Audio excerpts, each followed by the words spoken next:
બરાબર ને, જબરદસ્ત રીતના ઉલાડી નાખો. મેં તમને કીધું છે કે આકાશ અને સમંદરમાં કોઈ કેડી નથી, મતલબ એનો એવો નથી કે કોઈ સફર ખેડી નથી. દોસ્ત, તું મહેનત કરનારો હોઈશ, તું મહેનત કરીશ, સતત અને સખત મહેનત કરીશ તો જ પાસ થઈશ. આજે ઘણા બધા છોકરાઓ મને મળે, સાહેબ કોન્સ્ટેબલમાં 1 માર્કે રહી ગયો, સાહેબ 2 માર્કે રહી ગયો. એ જો મૂકી દેશે એ પરીક્ષાને દોસ્તો, તો જ્યારે બીજી વાર આવશે એનું મન તો કહેવાનું છે પૂરા એક વખત હજી દોડી લે ને, મિલ્ખા સિંહ લગાવીને દોડી નાખે એકવાર, રાઈટ. અને જો એ દોડવા જશે, કદાચ ફિઝિકલમાં પણ પાસ થઈ જાય, પણ એને વચ્ચે જે ગેપ મૂકી દીધો છે ને, એ હેરાન કરી નાખશે એને. એટલે યાદ રાખજો દોસ્તો, સતત અને સખત મહેનત જે છે, આ પરિશ્રમ જે છે ને, એનો કોઈ બીજો વિકલ્પ નથી. નિષ્ફળતા મળશે, એમાં હારવાનું નથી સાહેબ. તમારે એવું વિચારવાનું છે કે 2 લાખ કે 3 લાખ કે 4 લાખ છોકરામાંથી 1000 સિલેક્ટ કરવામાં આવ્યા, 1000 માર્ક કરતા હારા હતા એટલા માટે.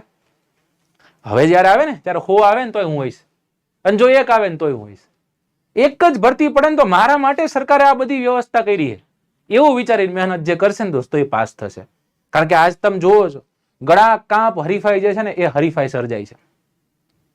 પેલા કેવું હતું કે સિંહ જે છે એ સિંહના શિકાર કરવા માટે, હરણ જે છે, હરણનો શિકાર કરવા માટે સિંહ જયારે દોડે છે, એ આખી સ્ટોરી તમને ખ્યાલ હશે કે ઘણા બધા હાવજોને પુંજરામ પૂર્યા છે, અને એક નાનકડું હરણું છે ને, એને ખુલ્લું મૂક્યું છે, અને પછી પાંજરા એક સાથે ખોલવામાં આવે છે, અને બબ્બર શેર છે ને સાહેબ, જે એ હરણાને પકડી લે એ હરણ એનું.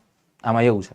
હવે સિંહ વધા છે, ડલ્લા મથા જે છે ને, એને પંજા નાખતો આવ્યો સિંહ, ડાલો માથો કાળજાળ, એ રહ્યો ને, એ એક સાથે 100-150 ની સંખ્યામાં છે ને, એક જ હરણું પકડવાનું છે સાહેબ, રાઈટ. અને એ હરણું ત્યારે પકડાશે જ્યારે તમને તમારી જાત પર ભરોસો હશો ત્યારે, રાઈટ. એક વખત લાઈક ઠપકારો અને કરી દો શેર, બરાબર ને, જબરદસ્ત રીતના ઉલાડી નાખો.